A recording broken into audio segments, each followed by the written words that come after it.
everybody, and welcome to Thursday's edition of Big Blue Kickoff Live right here on Giants.com and the Giants mobile app. My name is John Schmelk, joined, as always, on our Thursday program by former Giants linebacker Jonathan Casillas. It's all brought to you by Cadillac, the official luxury vehicle of the New York Football Giants. JC, what's going on, bro? Nothing much, man. Good to be here. Slow news the last few days. Yeah. Not a whole. I'm not even talking about the Giants. I mean, just in general. Bill Belichick gone. Yeah. They just had like a 5-minute press conference, didn't take any questions, and he got the hell out of there. Pete Carroll will no longer be head coach of the Seahawks.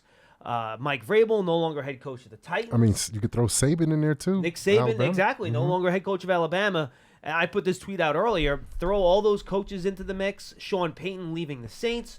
All these great quarterbacks that have retired over the last 3 years. Eli, Brady, Breeze, Matt Ryan, Phillip Rivers. In the last 3 years, going back to January 2021 to January 2024, the amount of seismic change we've had in this league is really off the charts. And the league just looks so much different now than it did 4 or 5 years ago. Yeah, I mean, it's a different style of football too. Yep. You know, the game has changed. The on-field play has changed. The quarterback play has changed. The offensive schemes have changed. Yep. The defensive way you tackle has changed. So, but I'm sure if you look at like a promo for the playoffs or whatever, all the faces you saw in those promos, like in 2020 and 2019, they're all gone now. Yeah, or on different teams. Yeah, it's crazy. I agree. Yeah, all right. It's crazy how the turnover in the league works, and we're like, I think in the middle of one of the biggest turnovers, probably historically wise, for the NFL. Yep.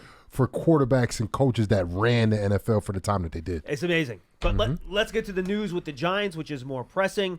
After a couple days of what's going on here, the Giants and Wink Martindale agree to part ways. You guys saw the details about in terms of what the agreement was online from the various reports. The Giants are not confirming any of that stuff. You want to call up and ask about it, you certainly can. And, you know, we know all the back and forth that happened. We saw all that. You want to call up and ask about it, that's fine. The Giants are not commenting publicly on any of that stuff. But most importantly, JC, what now?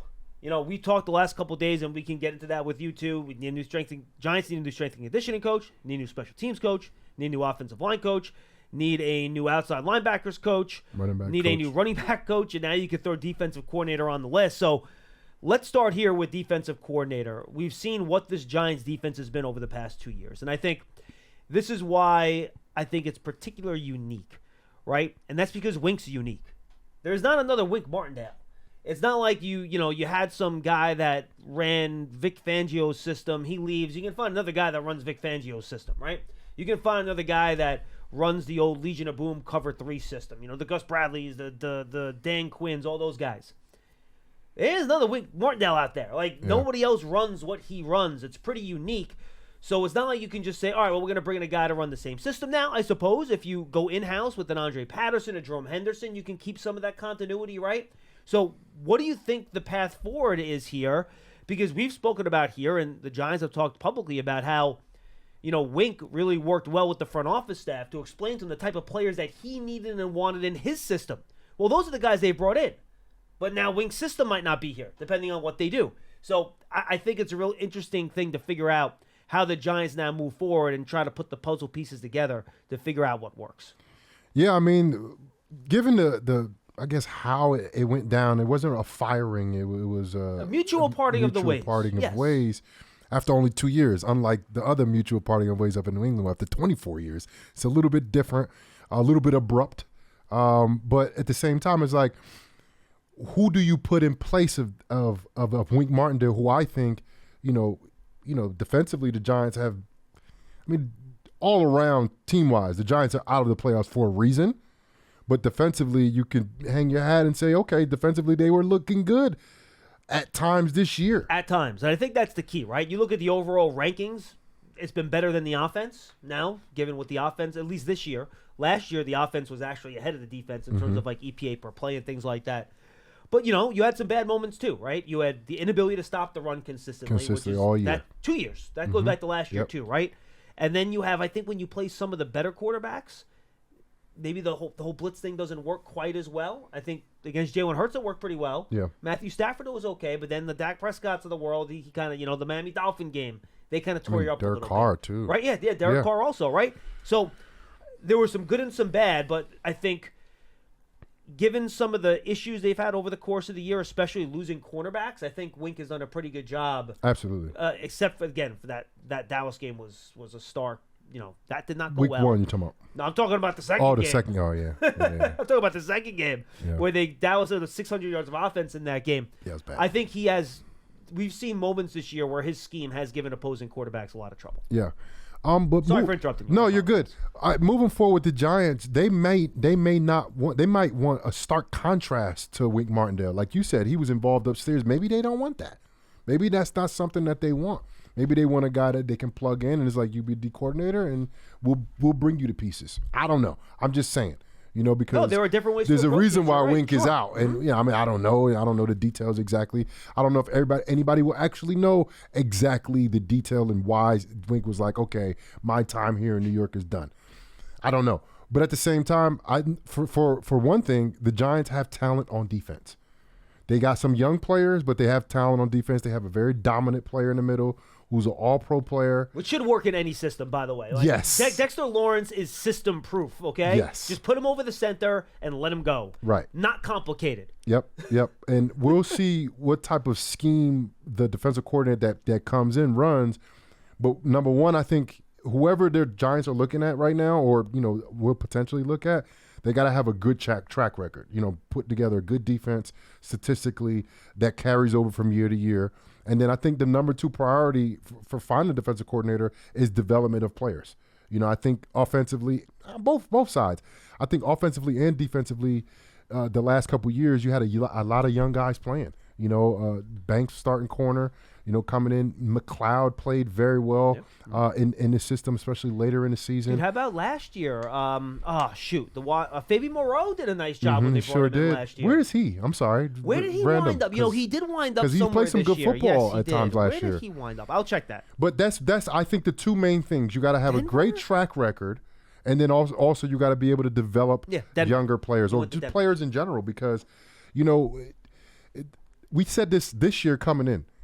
It's a great thing that they kept both coordinators because it's another year under the system. Now, defensively, they're going to have to learn a new system. Whether it's similar to what Wink ran with some of the guys that he has brought underneath him or somebody totally new, the defense have to learn a new system.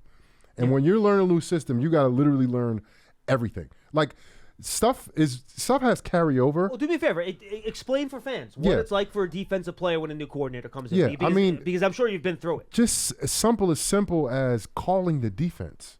Like open G4s. Like that's a call to where you call it to the open side.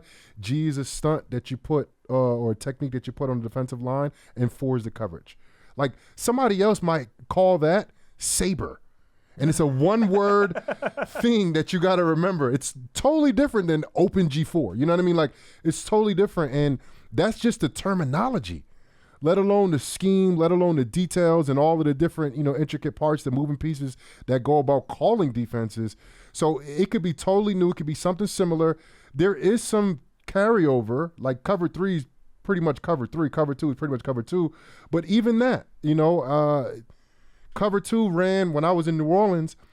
That backside seam dropper, he had to carry the 2 vertical.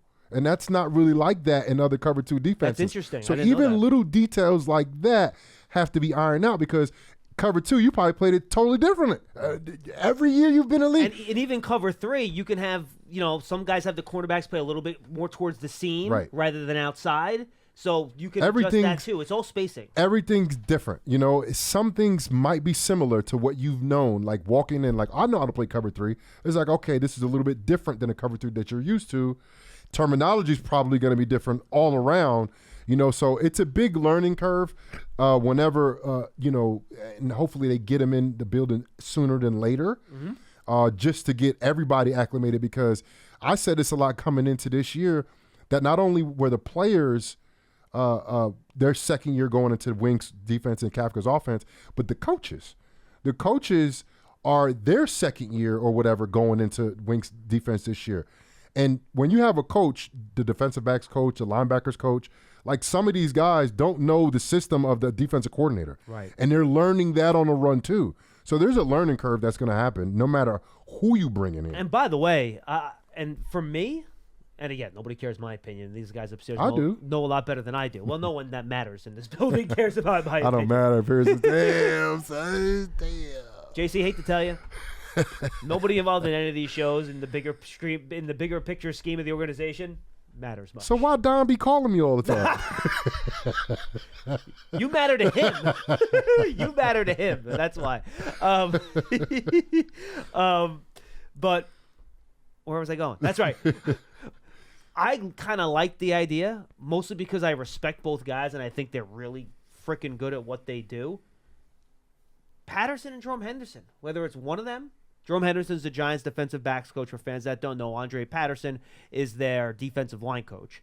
I think, Andre Patterson was a co-defensive coordinator before. He's been in the league forever.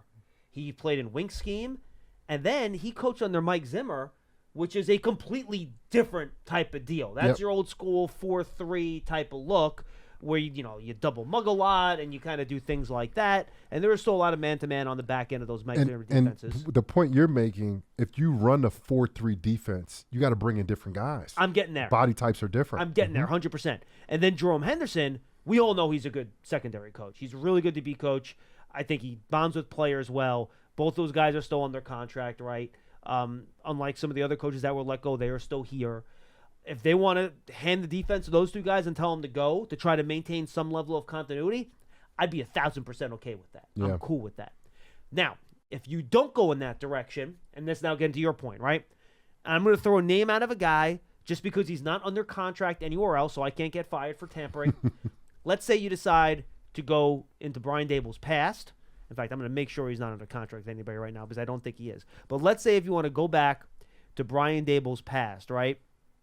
And who was a defensive coordinator of mine at one point. For the Bills, right? Leslie Frazier. Now, Leslie Frazier, who doesn't have a job right now, he's a guy that is widely respected around the league. He's been doing this a very long time. His scheme, polar opposite of what Wink Martindale, right? Very conservative. Right? A lot of zone. Right. And we'll get to the front in a second, but let's start with the secondary because I do think that's the bigger difference here because coverage to me is always more important than what's going on up front, though. With the Giants' front defense, maybe it's not. But in terms of how the Giants have this back half built, right? Deontay Banks was drafted to be a press man corner. Yep. You bring a guy like Leslie Frazier in who goes, oh, no, I'm playing more zone. I want to keep things in front of me. I want to be a little more conservative. How do you think a system like that on the back end would impact what the Giants have in the back half? And then feel free to get to how it would affect the front as well. Well, like I said, there's always going to be new wrinkles and stuff like that. But when you talk about, like you said, almost like a polar opposite of who Wink Martindale was and who his scheme was and how he approached the week-to-week game plans, Leslie Frazier is more of a cover 2 zone, cover 4, cover 6 guy. And everybody has to fit that scheme as well. So you're not looking for guys that play great man-to-man coverage. You're looking for guys that have great zone coverage. Now, with great Banks' zone eyes. physicality, though, I could see him being a good cover 2 corner, I think Banks is going to do well in any system. Because he can beat the guy up at the line of scrimmage. He's so big and physical. Yeah, but I think he'll do well in any system. Okay. Yeah, I think the way he plays the game of football, the way he approaches it, and from everything that I've heard from him, that he's a student of the game. So you think he's system-proof? I think he is. Okay. Yeah. I mean, by the way, it's just me speculating right now. And by the way, he did play press man at Maryland in his final year there. But I remember we talked to his either head coach or defensive coordinator on the Giants Huddle podcast earlier this year. And he pointed out, before the most recent DC got there, someone, oh gosh, who was it? But it was someone from the old Bears cover 2 tree was there with him. So his first few years in Maryland, he actually did play a lot of zone. So that is in his background at least a little bit. That's good. That's good because it is a little bit different. It is a little bit different, especially when, you can hang your hat on what you do so well, which I know Banks does. He's a very confident kid. I know he hangs his hat on, I know I can cover guys man-to-man. Yeah. But it's like, which, by the way, you are going to need on third down anyway. Because everyone's going to play man-to-man on third and mid, third and short. 100%. But with that all being said, I'm excited to see who they bring in here because once that person gets inserted, it's like, all right, now, is this roster going to fit what type of scheme this guy runs? How much do we worry about, and I know I don't, and maybe you're going to tell me I'm an idiot.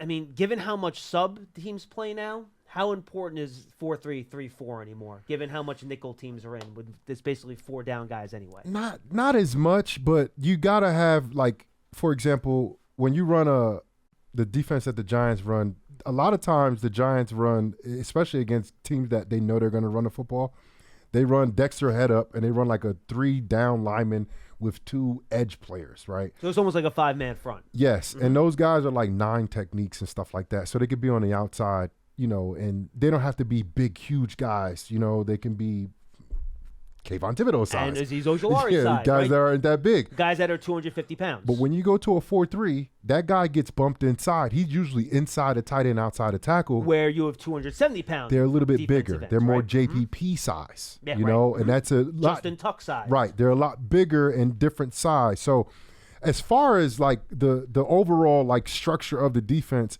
this defense fits the personnel on this defense fits Wink's scheme. Does it fit everybody's scheme in the NFL? No, it doesn't. But you can bring in players and you can move players to fit your scheme. And that's what they will do. When they bring in a new coordinator, they're going to collectively get together and they're going to say, we need this guy because we don't have this type of guy on this defense. And we need him. Depending on, of course, what type of scheme. Or they might bring in somebody similar to what Wink did, or in-house guy that ran some of Wink's stuff or will run some of Wink's stuff, and you won't have to do anything in terms of personnel with the roster. Okay. Well, there's always an upgrade, which is the draft and free agency. I understand your point. Right. A couple of other key players, and I'll throw things at you. You stop me if you think I'm off the wall. I think Pinnock's fine in any system. He's so good around the line of scrimmage as a safety. We've seen him make some plays in the back half. I think Jason Pinnock could fit whatever you're looking to do. I don't think he's ever going to be your lone single high guy in a heavy cover 3 seam, but I think he can be a split safety, right, in a cover 6, cover 2, cover 4. I think he can be close to the line of scrimmage as a guy that, is the, down safety in a cover 3 look. My only knock on Pinnock is overall for him was his consistency of tackling, which is not scheme dependent, by the way. Right. But I feel like what he did very well was play the ball. Yeah. And when you're playing zone, more zone than man, which is opposite of what Wink did, your eyes are on the quarterback. And Pinnock definitely fits that mold for sure. And otherwise, you're going to have a lot of turnover in the secondary if you want, right? I mean, Xavier McKinney's a free agent. We don't know if he's going to be back. And we know we had the whole thing between McKinney and Wink earlier this year. Does that now change that equation? I don't know the answer to that. Adoree Jackson's a free agent, right? So you're going to have to figure out who your other starting corner is anyway. And, I mean, you could always have had Nick McLeod do it. He did fine stepping in, but is that a guy you want to bring in? Is Cordo Flott your slot guy? That's another position where you can bring somebody in. So I think the secondary, is my point, JC, is pretty malleable. So whatever they end up doing, there's going to be changes anyway, or you could keep guys. So you're going to have options to adjust that as you see fit. Up front's a little bit different, right?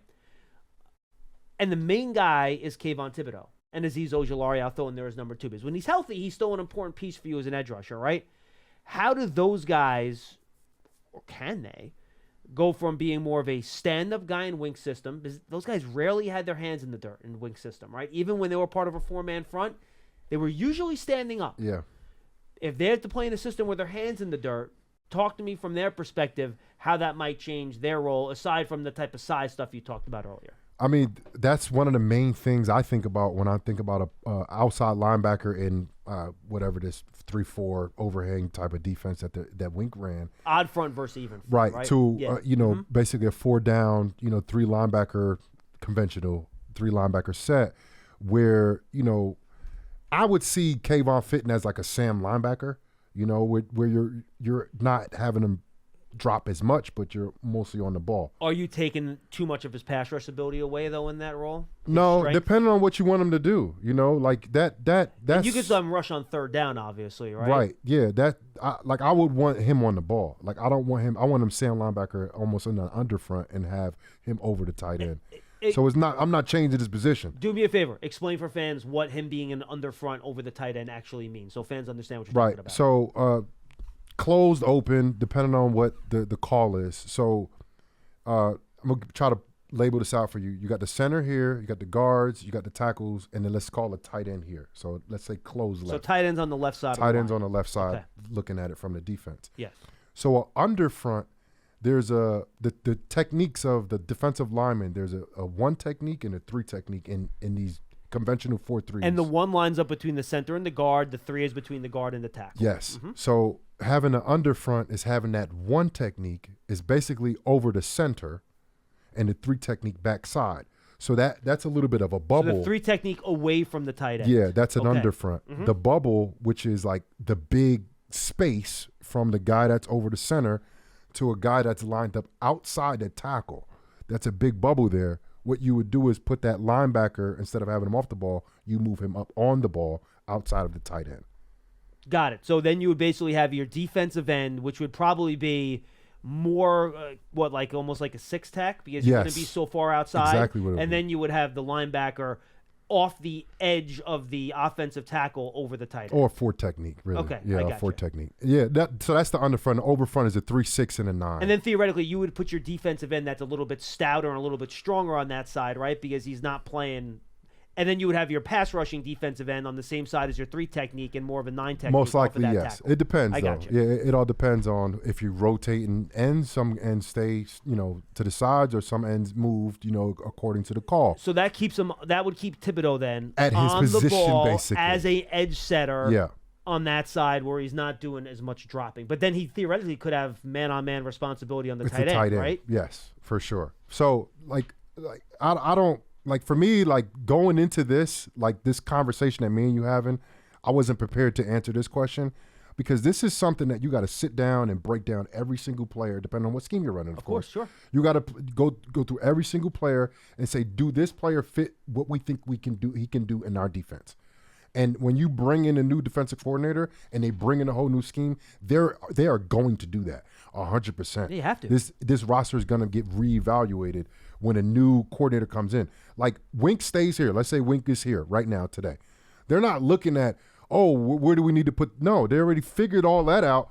They're like, okay, who could we bring in to fit this mold? Yeah, they already acquired the guy in knowing exactly what they wanted him to do in the system. 100%. Right. So now it's like whoever comes in here, they got to kind of re-go through the whole entire defensive roster to see if this guy fits into the scheme that I want to run for this team.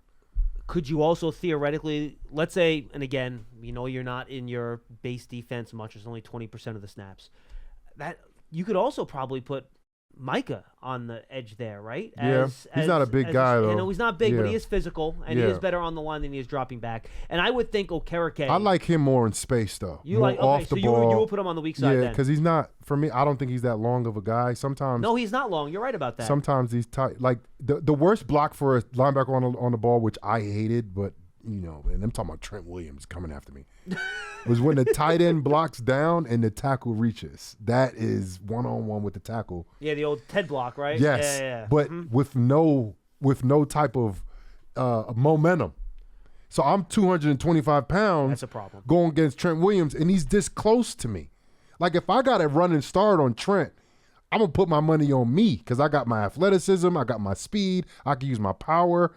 I don't have none of that when we're this close. Yeah, and then you can also blitz then Michael off the weak side where there's not as much traffic because the tight end's not on that side, right? Exactly. So All right, that makes sense. I'll buy that. The defense, I think when you bring in another defensive scheme, when you go from this 3-4 basically to a 4-3, the linebackers are kind of interchangeable, especially the middle linebackers. I was gonna say. I think Okereke is scheme proof also. We saw him run a 4. He was in a 4-3 up there. He'll be fine. He's good. I'm not worried about him. Even Micah and even Isaiah Simmons, because they're like kind of middle linebackers, not really playing on the ball. I think Isaiah Simmons would be a better Sam because of his length, and his athleticism on the outside. He can cover tight ends. Point of attack on the edge though could be a problem. Yes, it will be because they're little guys. No, they don't. The Giants don't have big middle linebackers. Like Okereke is not a big guy. He's 230, right? Probably 235 at most, Right. which is when you don't have no momentum and you're going against a guy that outweighs you by 100 pounds, unless you're like Micah Parsons, who's played that position all his life,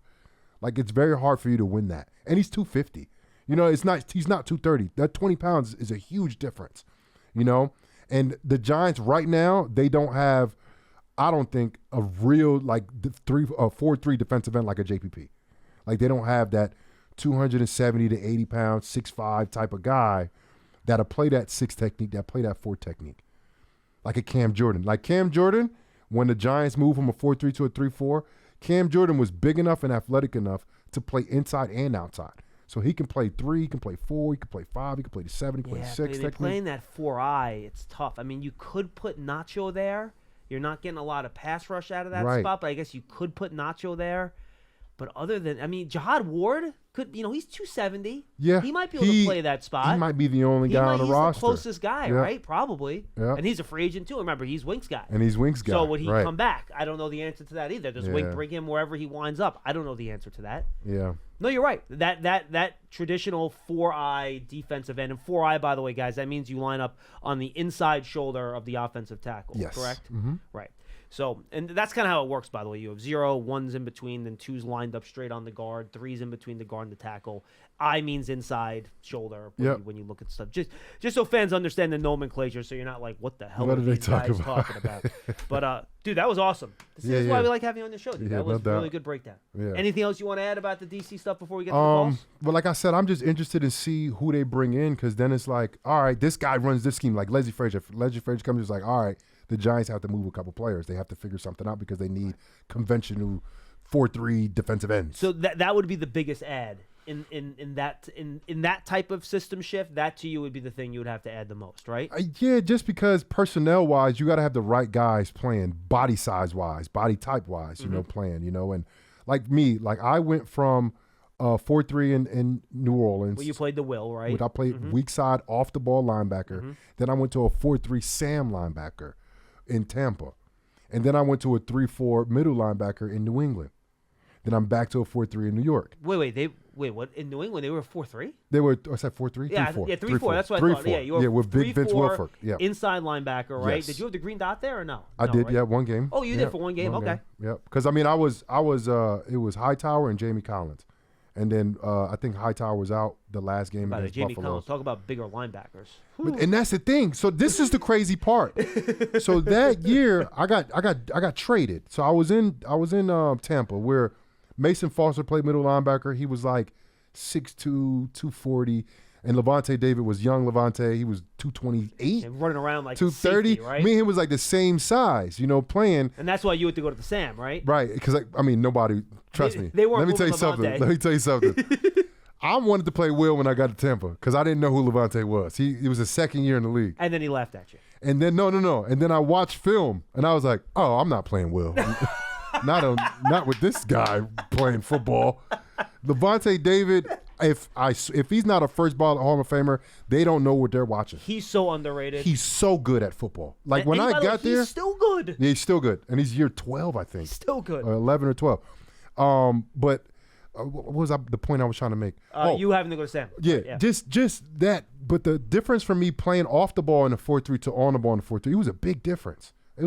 I got beat out for the spot because Dakota Watson, he was 6'4", 240 pounds, and he had really long arms. So he could lock out against guys. I would kind of get swallowed up a little bit. But I get here to New York, and I'm playing Will linebacker, finally playing my natural position again after like 6 years, and I flourish, So the Giants might be in a little predicament with some guys, not the right body type, body size, and play style in that first year because they don't have everybody built for that defense. That's what you might have to figure out after this first year if you bring in a D coordinator that does a different scheme and requires different body types than what Wink did. Absolutely. All right, let's get to the phones. 201-939-4513. Don't forget, Big Blue Kickoff Live is presented by Cadillac, the official luxury vehicle of the New York Football Giants. Go subscribe to the Giants Huddle podcast, everybody. A lot of good podcasts up there right now. My conversation with Sean O'Hara, we recorded it, unfortunately, before the Wink news came out, but we kind of hit detailed on all the other coaching changes the Giants made and what he would look for as a player at those different position coaches. He focused a lot on the offensive line coach, which was great. He talked a lot about the configuration on the offensive line, what player changes he want in the offseason, the special teams coach. He went into the strength and conditioning coach, too. I want to get your take on that, too, late in the year. What's important for a strength and conditioning coach? Go check it out in the Giants Huddle podcast. That's brought to you by Citizens. Favorite podcast platform, Giants.com/podcast, Giants mobile app. We'll have a lot of coverage on Giants Huddle throughout the offseason. BBK still 5 days a week. Giants Huddle is going to be 2 days a week, some weeks 3. So make sure you go check it out and subscribe. All right, let's get to the phones. 201-939-4513. We had a lot of good calls yesterday. Let's keep it up, folks, and lead off with Hugo in New Jersey. Hugo, what's going on? Hey, good afternoon, guys. What's up? Hey, I want to start off by talking about the two players who I really think create uncertainty and complicate the off-season plans. And I'll start with Daniel Jones. And everyone talks about his injuries and his injury history. I have a slightly different take on it. I think you can start gathering information about where Daniel Jones is in his rehab, and there's a lot of data out there, and you can compare where he is versus certain benchmarks and other players. Sure. So you could take MRIs, you could listen to the training staff, all that. Could he be your opening day? At some point, they'll have I think at least directionally, a pretty good view of whether he could be the opening day starter. They'll have an idea, but at the same time, Hugo, you never know when rehab slows down for a player either. And also, will they divulge that information? No, they won't, obviously. No, they won't. Yeah. No, Hugo, you're right, though. I got you. I hear you. It's definitely not an exact science, but they'll have some data. Yes, that's fair. That's fair. I got you. What they won't be able to observe, and it's something that I'm much more worried about, is the psychological damage that's been done to Daniel Jones because of the beating he's taken.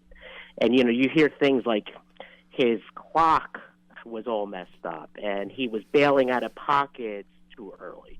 You won't see those things until you actually get on the field in competition. Yeah, and then you're right. If that's like a permanent issue, and by the way, I must say, I think that's almost never reversible. I think the only guy that reversed it that I saw was Jim Plunkett, and we're talking. Hugo, I've seen really good quarterbacks, and heck, we saw this with Tom Brady even later in his career.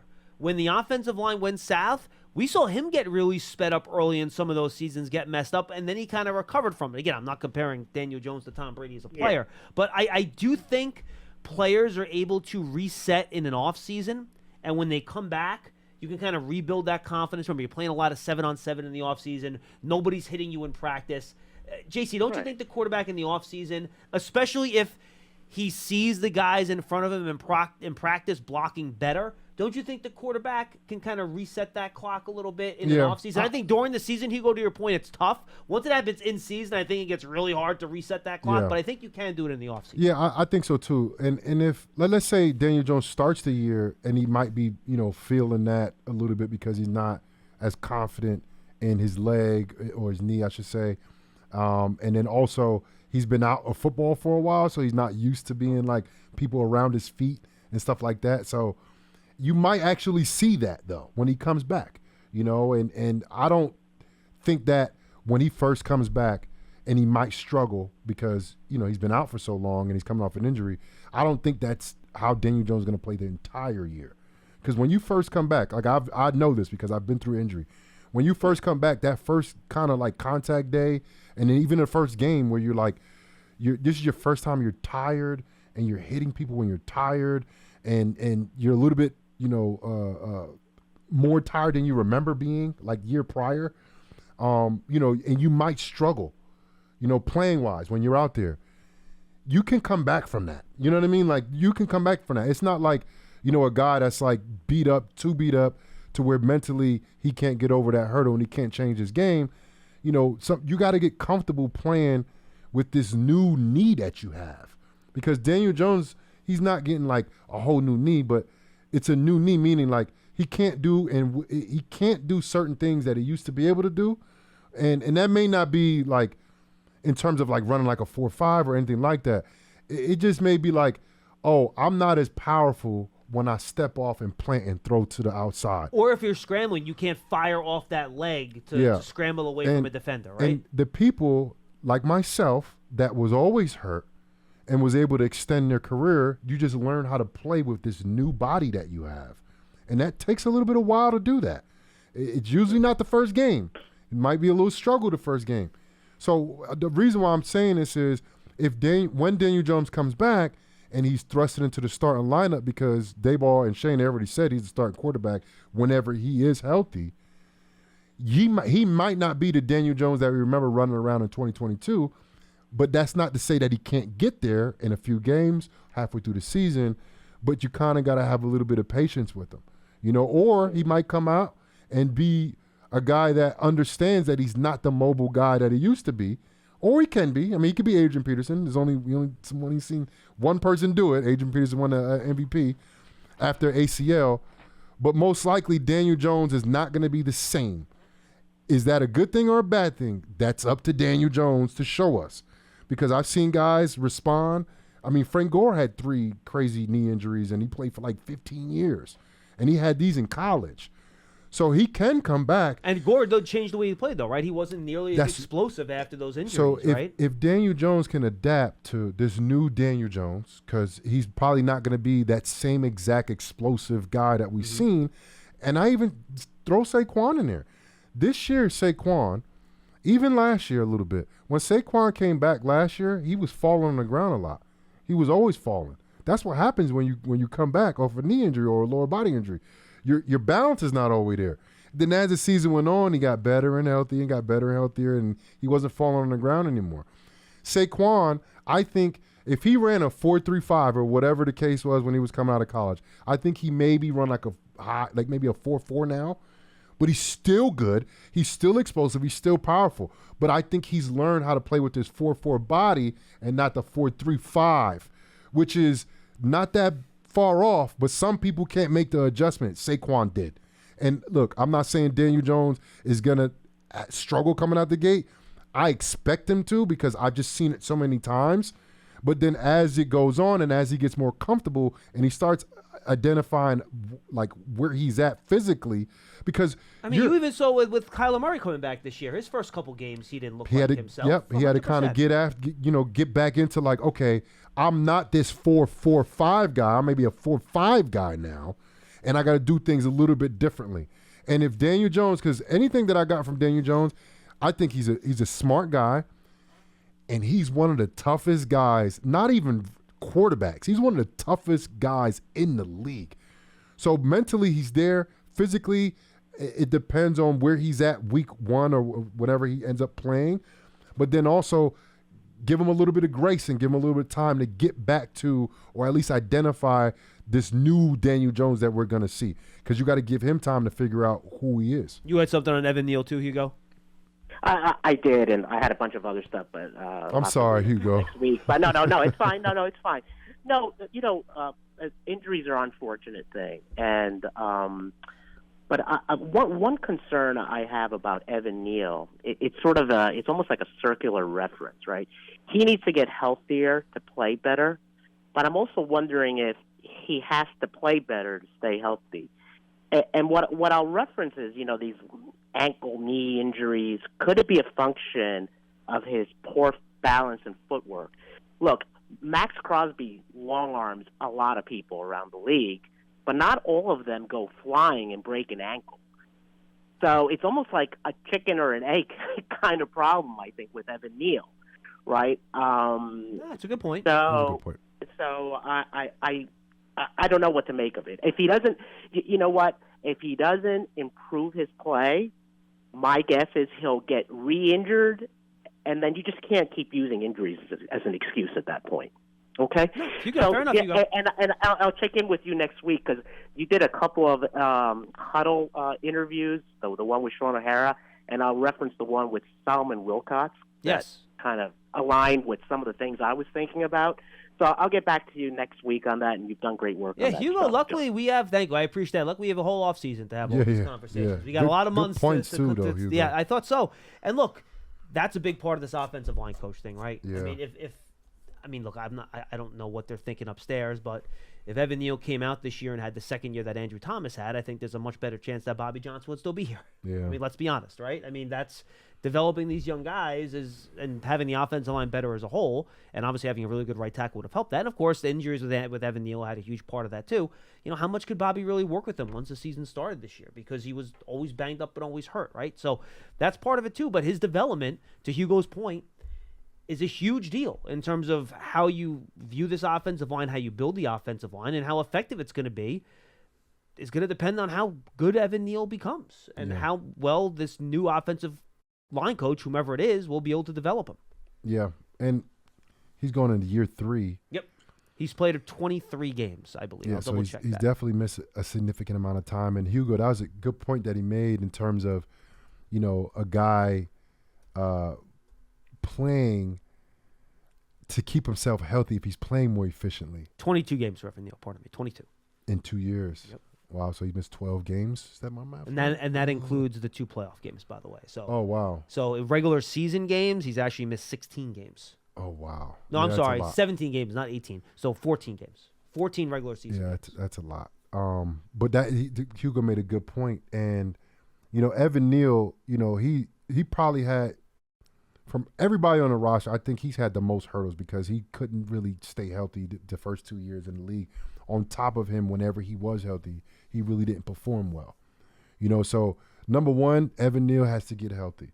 Number two, he has to be able to stay healthy when he's out there.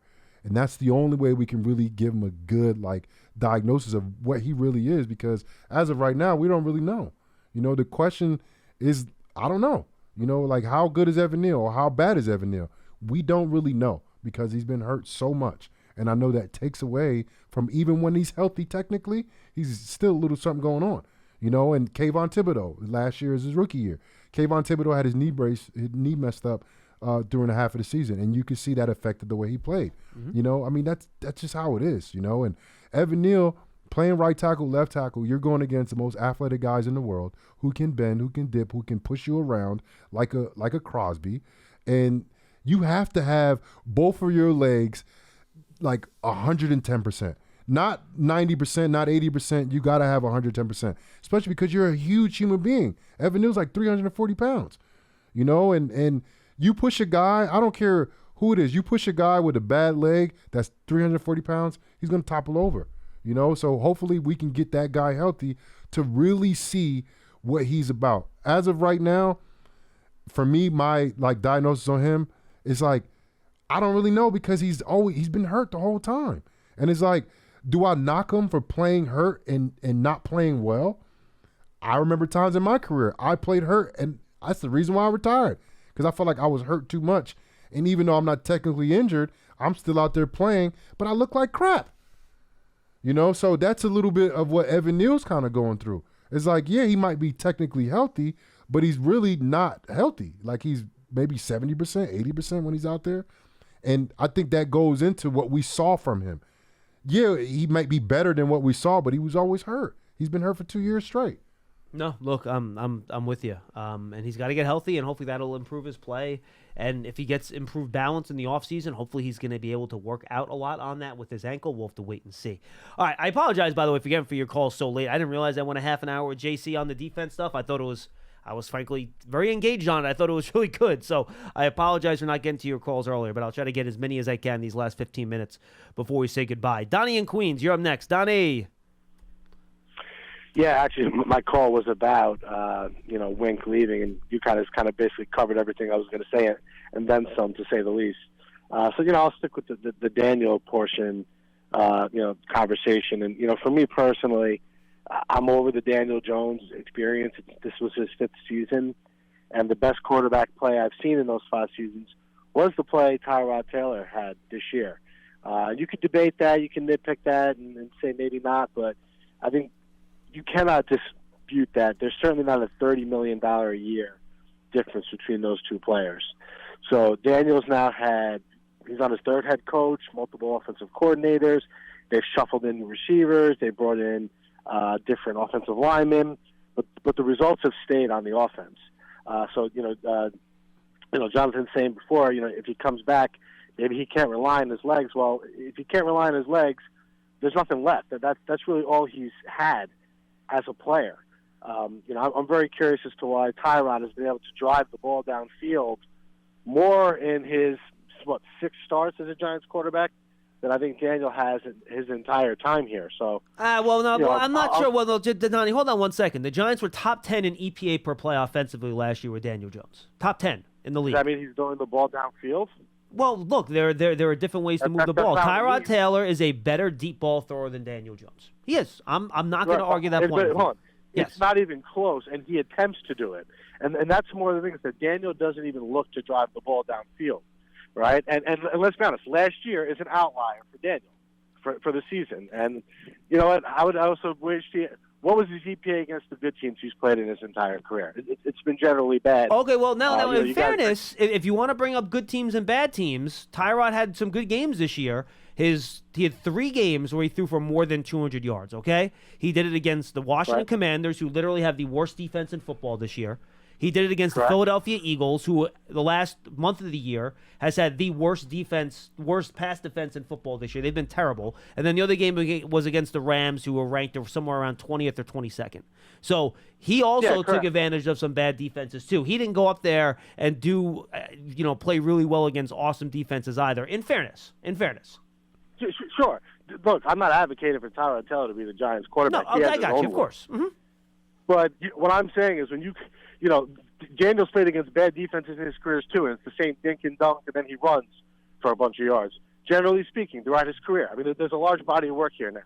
It's not, a small sample size. So, I'm just ready to move on from him, and I hope that the organization sees it the same way, because if not, we'll be looking at major overhaul. Well, okay, well, Donnie, I have a question for you then. How would you like for them to move on from him? What is your game plan to move on from him in terms of because they still got him under contract for this year coming up 2024. Mm-hmm.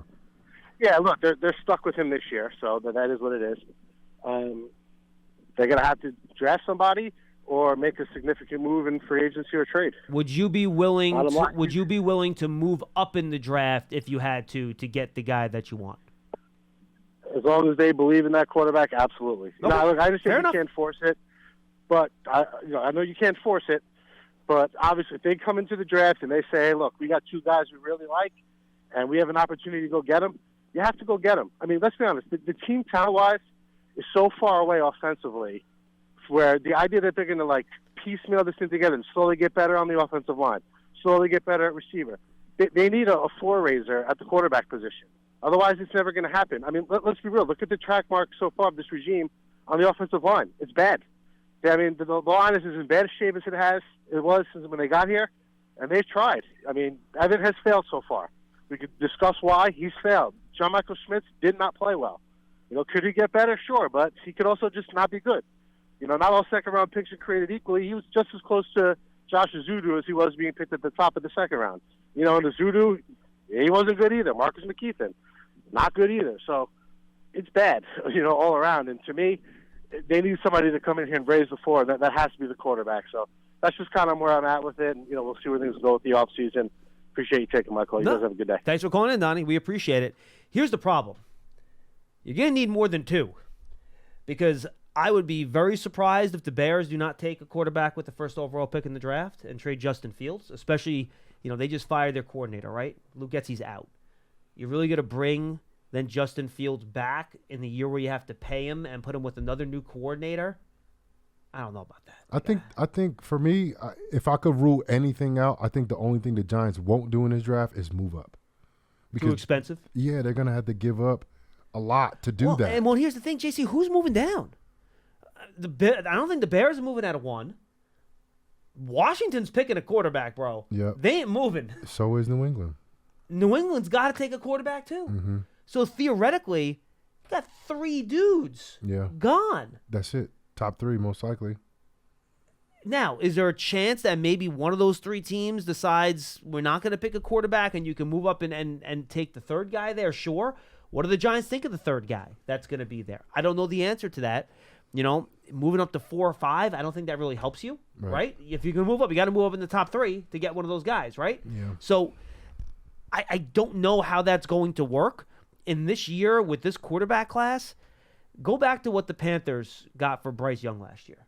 They got 2 1s, DJ Moore, and a 2. The Giants cannot do that. And by the way, the Bears are going to want more. Yeah, for sure. Because Caleb Williams and Drake May are better prospects than Bryce Young. Yeah. So they're going to want more. Yeah. You're looking at 3 1s and like a Kayvon Thibodeau. That's that's crazy. That's the only thing I think the Giants won't do. I think they're good staying right there. I even think they're good at moving back a little bit to do the opposite of what I'm saying I don't want them to do. Like, I don't want them to give up high draft picks in the next 2 years. I don't think the Giants could afford to do that.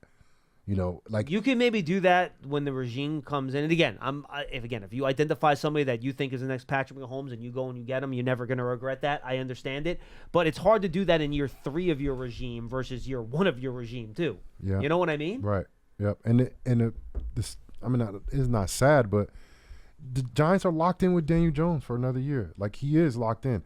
But this is a fact. The Giants have to bring in 2 more quarterbacks. They have to, because only one quarterback. Next 2 months, March, when the new season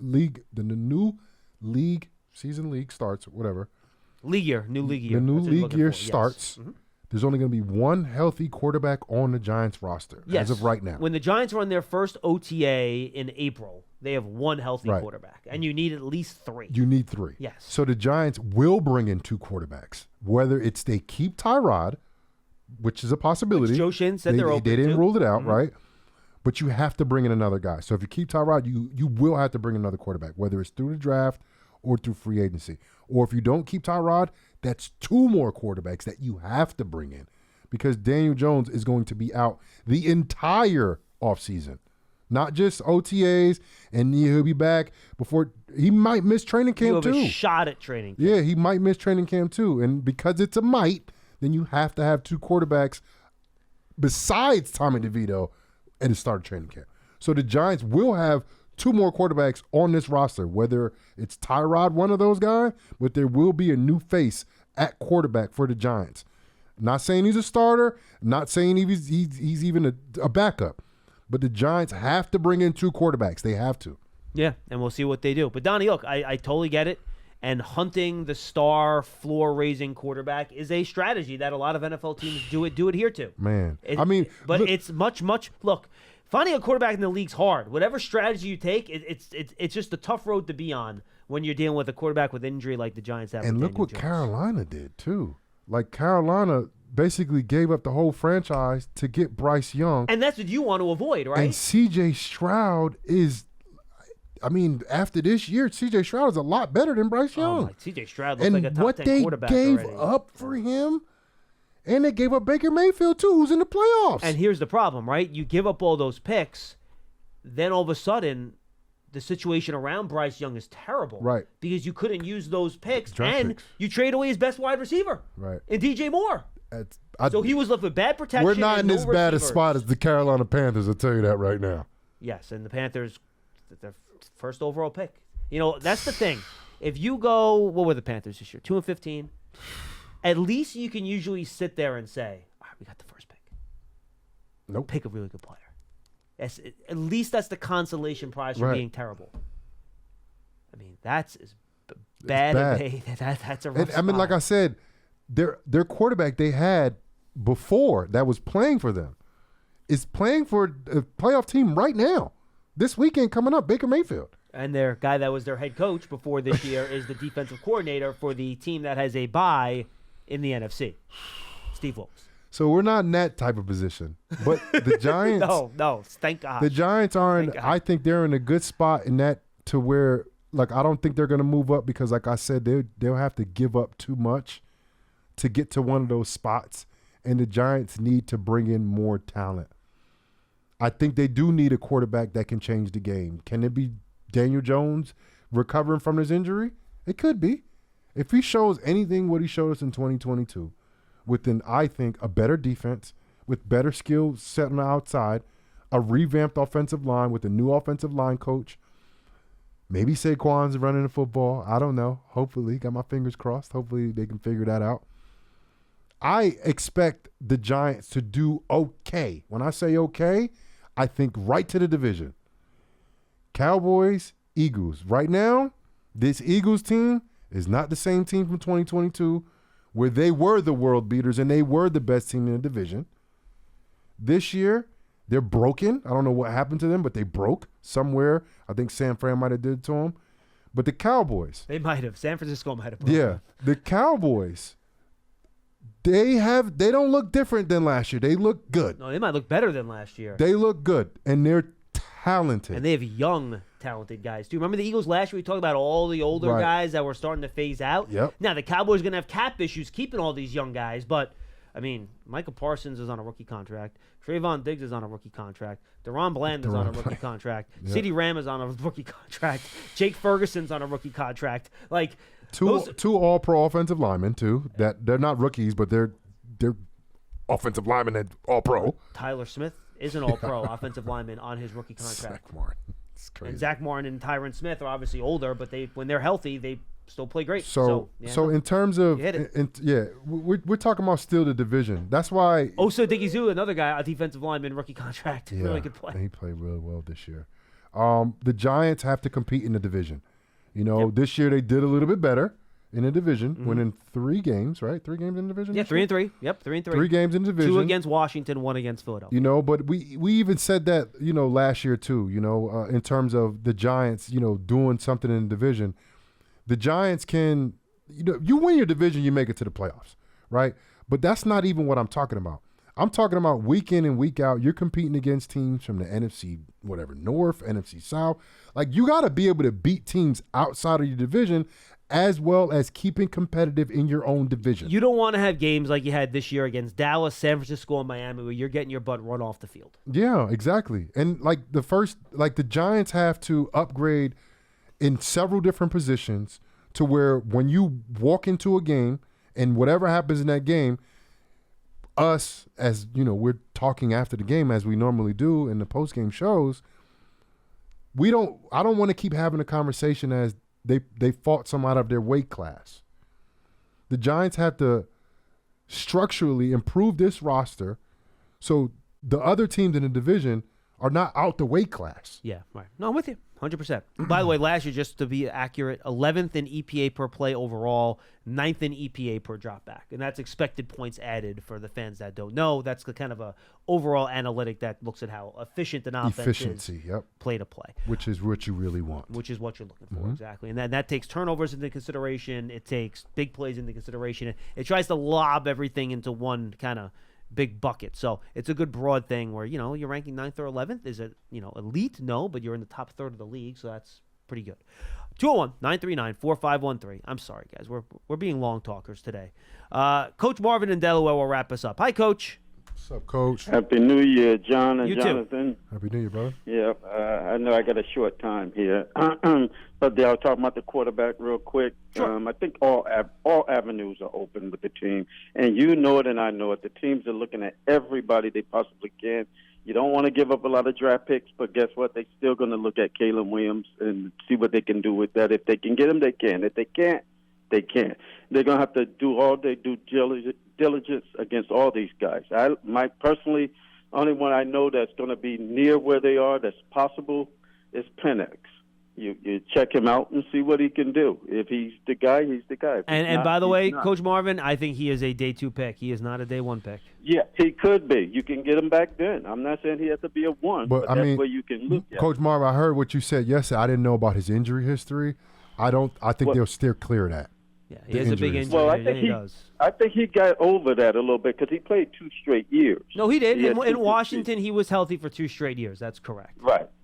He had those 2 knee injuries, which you have to concern. And but shoulder. Again, they're going to do that anyway. I'm not saying he's the guy. I'm just saying they're going to look at him. They're going to give him a shot. Yeah. You also you can look at Russell Wilson. You want to go cheap. There you go. You can go Russell Wilson to carry over to whatever you're going to do with the quarterback. You also can look in the fields. You don't know what that's going to take or what they want or how you're going to pay them. But you can look at it. I think they're going to look at all of those avenues. And they should. And I think whatever decision they make, I'm down with it. You can go with a offensive lineman. You can go with a wide receiver. They open to anything at the 6th pick right now. And so I'm pretty confident in how they're going to try to build the team. No, me too. the other story, Jonathan gave a great class on talking about the 3-4 to the 4-3. That worries me with Wink leaving. I don't really want to go to the 4-3 now unless you can get somebody. I think Baltimore's playing a 3-4. Are they playing a 3-4? Baltimore, right they have one of those variable fronts where you can't tell what they're in half the time. Right. Well, maybe some assistant from them. Go right back to that tree and bring somebody in. Somebody that's familiar with what Wink was doing.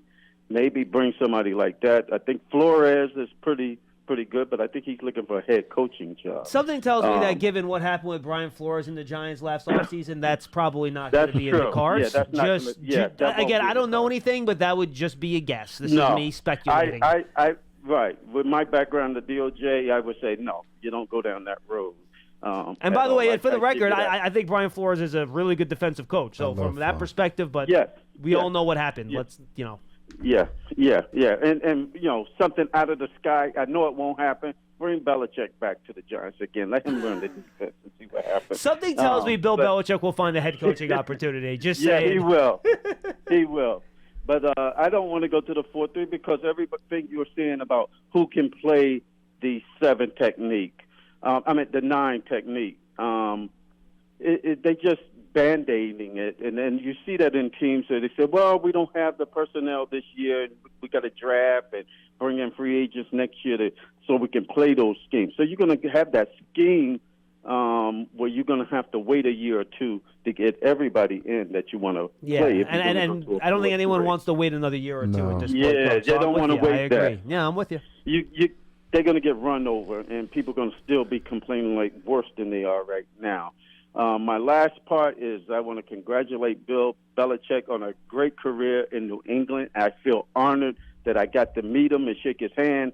That a guy like that to cross into your life, and all the things he just said, he thanked me for the work I was doing as a youth coach because I was at a camp in Gillette that was given by a friend of mine's, Andre Tippett. And Andre that's cool. Grew up in the same, Andre Tippett, great Patriot. Yes. And, he was an outstanding football player. He was just as good in high school. So I just wanted to congratulate Bill on that, and I was honored to meet him. Thank you, Coach Marvin. You guys take care. Yep. Thanks, Marvin. You too. Real quick, Pierce, I know you want to go eat. I'm hungry, too. Real fast, where do you think Belichick winds up? Ooh. Commanders. Commanders will empty the bank account. I'll tell you that. That owner will empty the bank account. You got the Commanders. We got Tennessee. I know Seattle's open. I don't think Tennessee will want to go to after letting go of Vrabel. I don't think you want to go back to that trade. Right. And my understanding is that he's not really on Carolina's radar. That's what I've read from various insiders that kind of follow this. And then Atlanta? Chargers. Ooh, with that quarterback. I think that's where Bill wants to go. And the Commanders have what pick? They have the 2nd. So that's not bad either. Those are the 2 choices then, I think. Commanders, Chargers? Yeah, Commanders, Chargers. See, I think the lack of a quarterback with Atlanta, to your point, is a little worrisome. Agree. I don't think he's going to want to build up a quarterback. I agree. Now, unless maybe they can figure out before he goes there, like, we know we can get Kirk Cousins or something like that. Mm-hmm. I don't think the Vikings want to let Kirk Cousins leave the way he played before he got hurt this year. But I'm with you, Pearson. I agree with that. I think Commanders, because he can draft his guy, right? Or I hope he don't go to the Commanders. No, me neither. I don't want him in the division. Don't want him in this division. Send him to the AFC West. Right. Hang really out in LA. Far away from us. We're not going to see the AFC West again, I think, till next year, the year after. Get out of here. And that, in fact, actually, next year we have the 2025 Giants play the AFC West. So get out of here, Bill. We don't want you in the NFC East. Respect you. Don't want you in the NFC East. Real quick, rapid fire here. We're going to go through the games. Rapid fire. Cowboys, Packers. Cowboys. Rams, Lions. Rams is hosting? No, Lions is hosting. That's Matthew Stafford going back to Detroit. Dude, no, how about Jared Goff going to L.A.? Right. Oh, man. That, to me, is one of the most intriguing game of the weekend for me. Yep. Lions. All right, you got chickened out on me. Eagles, Bucks. The Bucks, man. The Eagles is broken. I'm going Bucks on that too, and Yeah. I'm going to go Rams in the Lions game. It's just a Okay. gut feeling that I have, and Lions fans tend to get their heart broken at every opportunity, right? It just seems to be what they do, and I think Dallas will. I don't think the Packers defense. We saw the Packers defense against the Giants that week, a few weeks ago. Not impressive. I think Dallas is going to run up the score on them a little bit. I think the Packers will score, but I think Dallas will get into the 30s, win the game. All Especially right, at home. AFC, Chiefs, Dolphins. Chiefs In Kansas City. -5-degree weather. Bingo! Yeah, if it was Chiefs like with regular weather, I might lean towards Miami a little bit. With that -5, bro, I watched guys from the Giants quit when we played in Green Bay. And we play in cold here. It's cold here. You saw guys quit? Oh yeah. I heard it too. What? You mean in 2016? Yeah. We don't talk about that. I get angry. Don't name names. What else? Who else? Game number 2, another weather game. Steelers at Buffalo. Supposed to be like 25-mile-an-hour winds consistently throughout. Buffalo smoke the Steelers. They're going to smoke them. Here's the problem. The Steelers figure out a way to win these stupid weather games. Like, they get a block punt. Yeah. Some guy drops a kickoff or something stupid. I just think the way Josh Allen has played this year, like he's going to win the game for you or lose the game for you. But if he comes out and he plays that Josh Allen stuff where he's just looking like incredible and he's taking care of the football, they're going to blow him out. The Bills are a much better team. Yeah. But weird things happen Yeah, with the Steelers. but Josh Allen can throw 3 interceptions. All of a sudden, the Steelers win in overtime. I'm going Bills, too. Yeah. I'm with you. I mean, how can you pick Mason Rudolph to beat Josh Allen? Right. I mean, I just don't think you can do it. And then the final game, Texans and Browns. Texans which hosting is the a fun Browns, game. right? Yeah, Texans are the 4 seeds. They're hosting Yeah. Cleveland. Correct. Be interesting. I think the Browns, they're better in terms of the way Joe Flacco has been playing and the way their defense has played all year. Phenomenal. But Stroud's been great. Stroud is good, but he's a rookie. I give it to Browns. Oh, going Cleveland. All right. The Browns on the road. I like it. JC, this was good. Something about Flacco. Yeah, something about him, Flacco. You know how many Super Bowl winning quarterbacks are playing right now? And you're right. Joe Flacco. Who else? You got Mahomes. Flacco's in the playoffs. Who Mahomes else? in the playoffs. Is that it? Stafford. Yeah. So Stafford. 3. Yep, 3. Because Hurts lost, right? Yep. So he's not. And that in means there. something. Yeah, so you got those 3 guys. Yeah, like Joe Flacco's not going to go to Houston and be like, oh, this is too big. No, he's going to throw that ball down the field. Were you shocked that Pete Carroll got fired, by the way? Yes. I know I'm killing you, Pearson. Shut up. Yeah. I know we're like 5-7 minutes Hey, over. we started like 5 minutes late. We in did fairness. start 5 minutes late. Pearson's done. He's done. He's not stopping it. We're just going to keep going. He is done. JC, good stuff. Enjoy your playoff weekend. It should be a lot of fun. Yes, sir. That's all we have for Big Blue Kickoff Live, presented by Cadillac, the official luxury vehicle of the Giants. Let's do a 2-hour show. For Jonathan Casillas, I'm John Schmelk. I'm off next couple days. The office is closed on Martin Luther King Jr. Day, by the way, so no show on Monday at all. I'm off tomorrow and Tuesday. I'll be back with you next Wednesday for another episode of Big Blue Kickoff Live. Check us out over the weekend for all of our podcasts. Thanks for being with us. See you next time.